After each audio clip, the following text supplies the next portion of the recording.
Bullet ಮೇಲೆ long ride ಹುಚ್ಚು ಹತ್ತಿಸಿಕೊಂಡ ರೈಡರ್ಗಳ ಸಮ್ಮಿಲನ ಗೋವಾದಲ್ಲಿ ನಡೆಯುವ ರೈಡರ್ ಮೇನಿಯಾನೇ ಆದರೂ ಕೂಡ ಅದೊಂದು ನೆಪ ಮಾತ್ರ.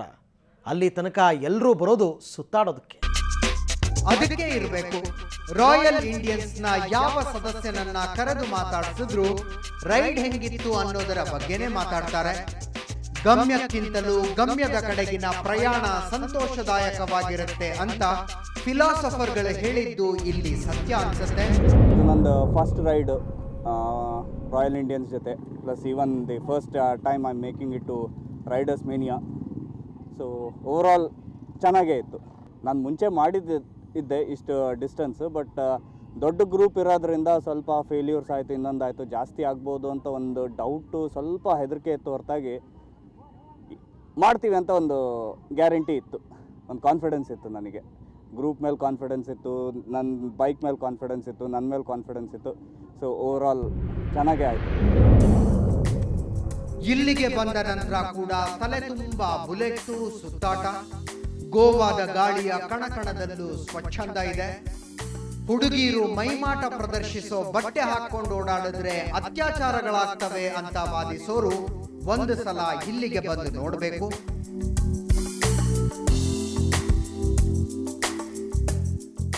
ಈ ಆರ್ಭಟಗಳಿಂದ ಅನತಿ ದೂರದಲ್ಲಿ ಭೋರ್ಗರೆಯುವ ಸಮುದ್ರ ಇದೆ. ಅದರ ಮರಳ ಮೇಲೆ ಶಾಕ್ ಅಂತ ಕರೆಸಿಕೊಳ್ಳೋ ತೆಂಗಿನ ತಡಿಕೆಯ ಹೋಟೆಲ್ಗಳು, ಅವುಗಳಲ್ಲಿ ಸಣ್ಣಗಿನ ಸಂಗೀತ ಕೇಳ್ತಾ ಕ್ಯಾಂಡಲ್ ಲೈಟ್ ಡಿನ್ನರ್ ಮಾಡೋ ಮಜಾನೇ ಬೇರೆ. ಇಲ್ಲಿ ಕುಳಿತಾಗ್ಲೇ ಗೋವಾಕ್ಕೆ ಸಂಗಾತಿ ಇಲ್ಲದೆ ಬರಬಾರ್ದು ಅನ್ಸೋದು.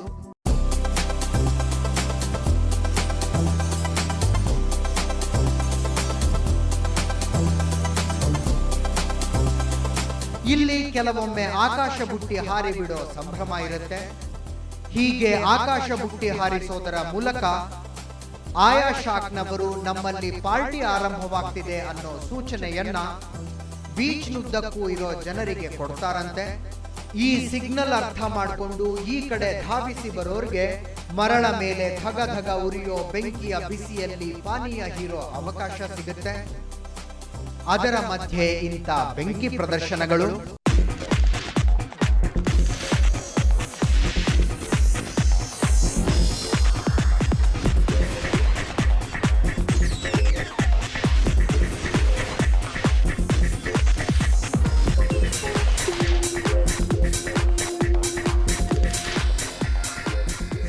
ಹೀಗೊಂದು ಅದ್ಭುತ ಜಾಗದಲ್ಲಿ ಒಂದು ಮೆಮೊರೇಬಲ್ ಊಟ ಮುಗಿಸ್ಕೊಂಡು ರೂಮ್ ಕಡೆ ಹೊರಟಿದ್ವಿ.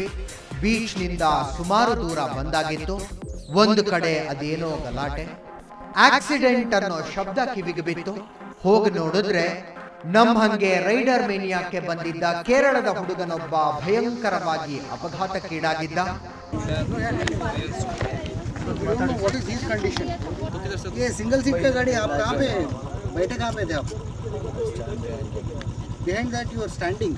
ತಾನು ಹೋಗ್ತಿರೋ ರಸ್ತೆಯಲ್ಲಿ ಒಂದು ಸಡನ್ ತಿರುವಿದೆ ಅನ್ನೋದರ ಕಲ್ಪನೆ ಇಲ್ಲದ ಈ ಹುಡುಗ ಜಮ ಸ್ಪೀಡಿನಲ್ಲಿ ಬಂದುಬಿಟ್ಟಿದ್ದ. ತಿರುವು ಕಾಣೋ ಹೊತ್ತಿಗೆ ಬುಲೆಟ್ ಮೇಲಿನ ಕಂಟ್ರೋಲ್ ತಪ್ಪೋಗಿತ್ತು. ಹೆಚ್ಚು ಕಡಿಮೆ 50 ಮೀಟರ್ಗಳಷ್ಟು ದೂರ ರಸ್ತೆಯಿಂದಾಚೆಗೆ ಹೋಗಿ ಫುಟ್ಬಾಲ್ ಗ್ರೌಂಡ್ನ ಕಾಂಪೌಂಡ್ ವಾಲ್ಗೆ ಗುದ್ದಿದ್ದಾನೆ. ಆ ಏಟಿಗೆ ಸಿಮೆಂಟ್ ಗೋಡೆ ಚಿಂದಿ ಎದ್ದು ಹೋಗಿದೆ. ಹೊಚ್ಚ ಹೊಸ ಕ್ಲಾಸಿಕ್ ಬೈಕ್ನ ಮುಂದಿನ ಗಾಲಿ ಅರ್ಧ ಚಂದ್ರಾಕೃತಿಗೆ ತಿರುಗಿತ್ತು. ಆದ್ರೂ ರೈಡರ್ಗೆ ತೀರಾ ಏಟೇನಾಗಿಲ್ಲ.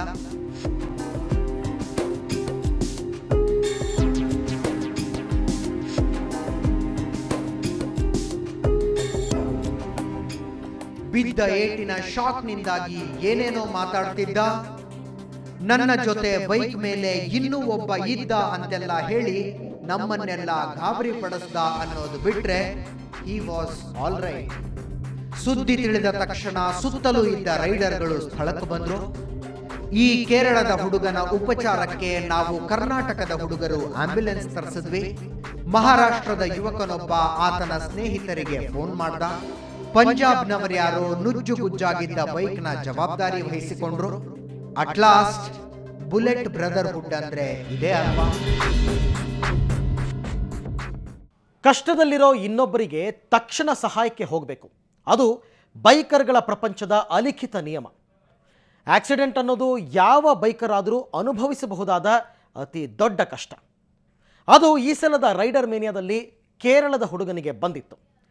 ಬೆಳಗಿನಿಂದ ರಾತ್ರಿಯ ತನಕ ಅಷ್ಟು ಅದ್ಭುತವಾಗಿ ಕಳೆದ ದಿನ ಕೊನೆಯಾಗಿದ್ದು ಅದೊಂದು ದುರ್ಘಟನೆಯಿಂದ. ಆದರೆ ಮಾರನೇ ದಿನ ವಿಪರೀತ ರಂಗೇರೋದಿತ್ತು. ನಮ್ಮ ಮುಂದಿನ ಎಪಿಸೋಡ್ನಲ್ಲಿ ಅದರ ಬಗ್ಗೆ ಹೇಳ್ತೀವಿ, ಮಿಸ್ ಮಾಡ್ಕೊಳ್ದೆ ನೋಡಿ.